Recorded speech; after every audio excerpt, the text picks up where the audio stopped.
The term overrated is defined by Google as meaning rated or valued too highly. I believe John Carpenter is the most overrated director of all time.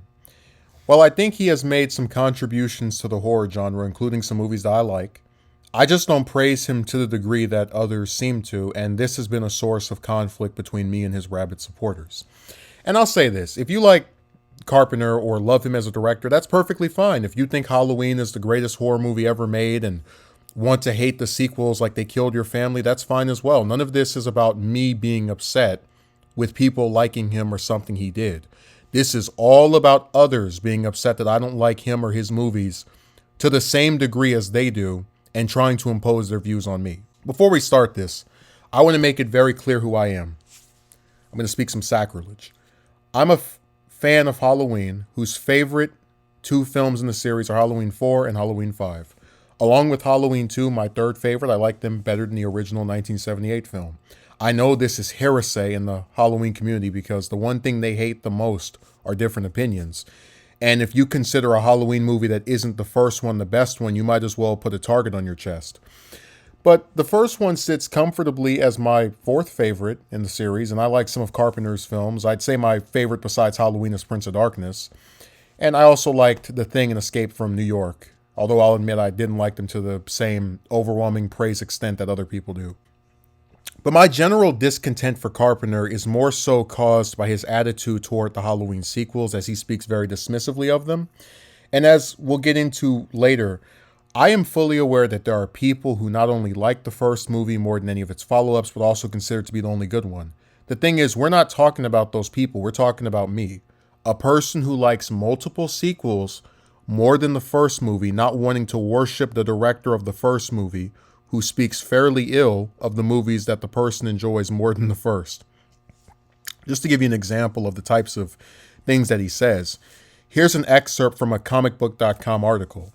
I don't care about the Halloween sequels, Carpenter said later about the franchise revival with 1988's Halloween 4, The Return of Michael Myers, continuing through the 1990s and 2000s. I made the first one as a director, and that's the only one I care about, except for the paycheck I get for the others, Carpenter added. I hate to be that kind of a guy, but that's the truth.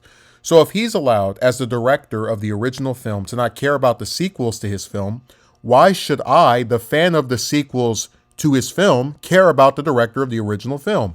Again, the Halloween sequels fan is supposed to embrace and worship the director of the original film, who, if he got his way, I wouldn't even have most of the installments I like. So that being said, it's really not hard to see where it would be antithetical for me to have devotion to him when he, at best, doesn't show devotion at all to most of the installments that I like more than his, and at worst is downright dismissive. I'd like to make a comparison between Carpenter and Victor Miller, the writer of the original Friday the 13th film. For those that are unaware, Miller has never seen any of the sequels to Friday the 13th, as he believes that making Jason the Killer was wrong, and he was even involved in a several years-long lawsuit that blocked any Friday the 13th merchandise from being made between 2017 and 2021. Now, I'll be the first to tell you, Carpenter is a much more accomplished figure in the entertainment industry than Miller is, but the commonalities the two share are a heavy involvement with making the first film in a long-running slasher series, and both disproving of the direction the sequels took, with Carpenter even calling Halloween 2 an abomination in spite of the fact that he wrote it. But the difference between Halloween fans and Friday the 13th fans is that the latter group doesn't worship Miller as if he's the second coming of Jesus Christ, and see their original film as some sacred cow that has only spawned inferior follow-ups. It's actually quite often the reverse, with many Friday the 13th fans having a favorite movie that's a sequel. They embrace what came after, and while acknowledging the contributions of the original director, they don't prop him up as some Christ-like figure the way a lot of people who treat the original 1978 film as the Holy Grail do with Carpenter.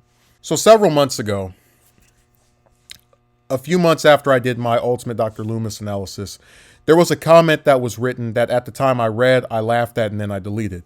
The comment read something along the lines of, "Overrated. Without Carpenter and his vision of Loomis, your channel would still be getting 10 to 100 views. You guys must watch MTV, right?"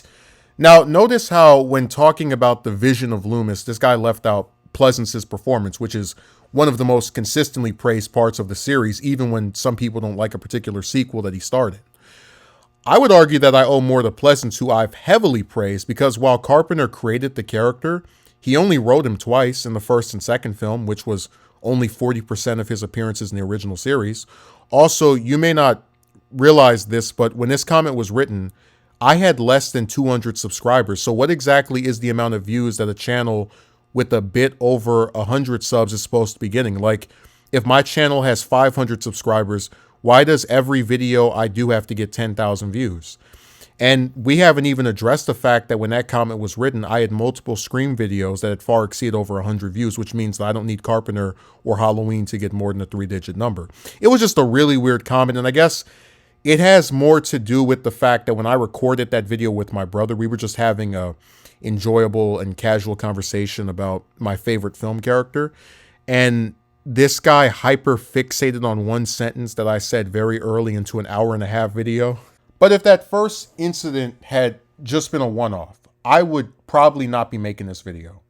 But in hindsight, it was a precursor to another one of his rabid fans taking issue with me. When Halloween Ends came out, there was a controversy surrounding the way that Jamie Lee Curtis acted when first meeting Danielle Harrison, Scout Taylor Compton. I don't want to talk about it because it's not relevant to the topic of this video, but I'm just mentioning it because it's important to the backstory of how this happened. Someone else made a video about it and mentioned Carpenter as being dismissive like Curtis was to Harris. And this is the part of my comment that pertains to Carpenter. This is also why I don't like John Carpenter. His fans want every Halloween fan to hail him as this visionary genius when 1, he hasn't made a groundbreaking movie in 30 years. 2, if he got his way, of Halloween only being one movie, I wouldn't have the sequels, which includes the ones I like more than the original. And 3, he is openly antagonistic to interpretations of Michael that differ from his own.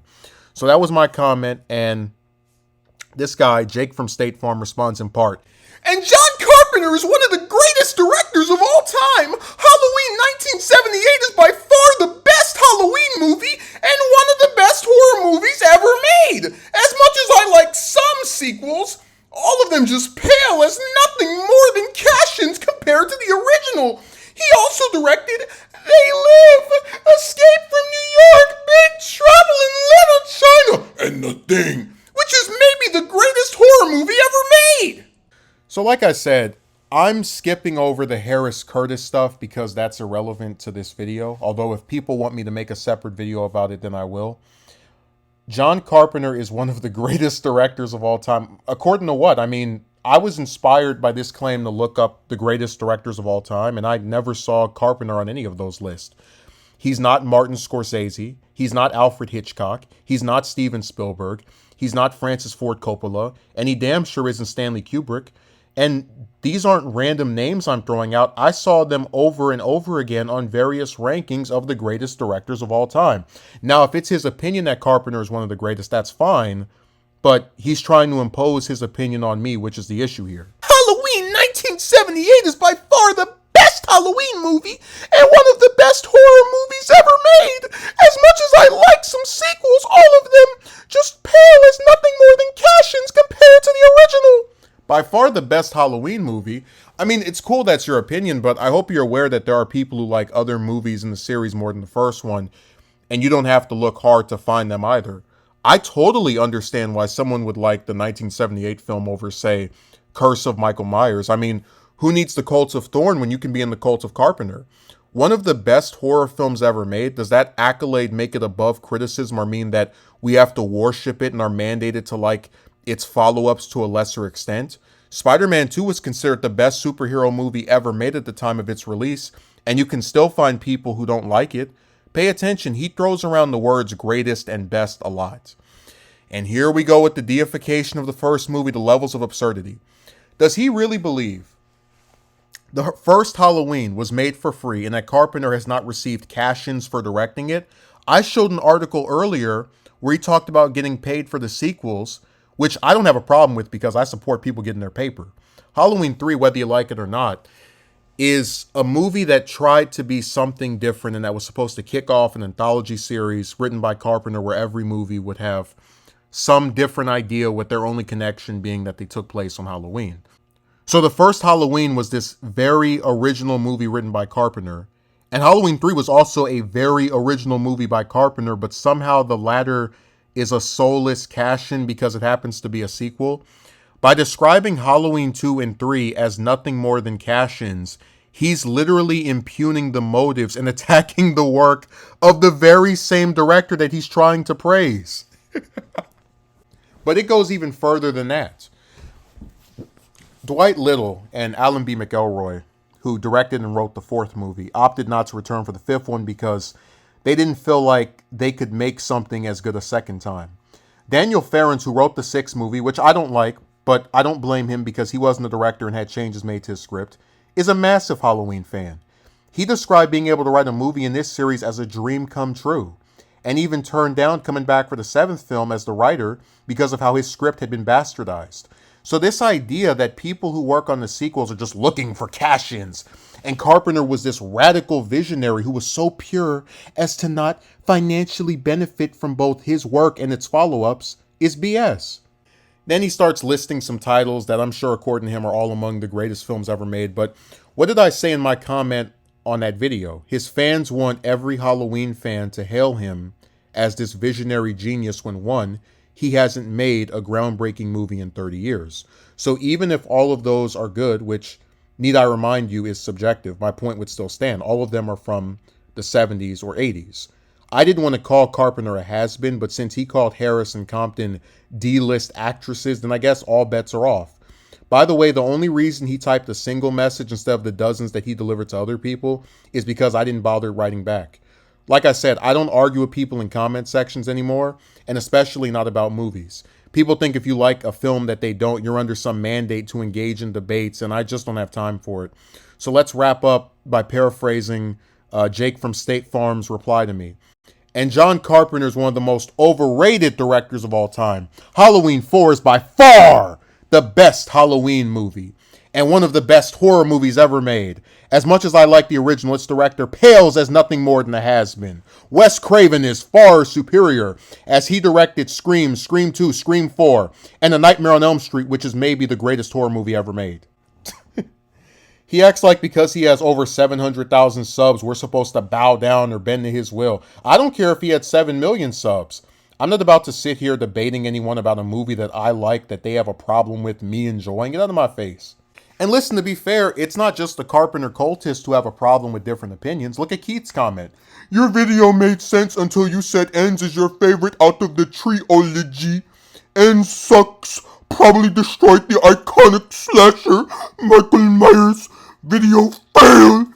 So an entire video and its various points are dismissed on the basis of the person who made it mentioning that they like a movie that you don't. How will I ever live knowing that Keith doesn't like Halloween Ends? I hope he can forgive me. This one wasn't left on my channel, but someone else's. Richard Perlotto writes, Halloween 5 is just a really good way to ruin a franchise. Words can't describe the disappointment or the hatred I have for this expletive movie. I personally think that anyone out there who likes this movie is a total idiot. Imagine what I would look like if I, a person who is not a fan of the Star Wars sequel trilogy, X-Men 3, The Amazing Spider-Man 2, Halloween 6, B-Team Scream, aka Scream 2022, went around and said that anyone who likes those films is a total idiot. When you start to believe that people are dumb or have some lesser intelligence than you simply because they enjoy a film you don't, then maybe you are taking entertainment a little too seriously. I made the mistake of believing that I was a nobody, just another Halloween fan with less than 300 subs. Instead, I must be some highly significant figure because my opinion is so valuable to these people that if I even express it in the slightest manner, they have these very aggressive responses.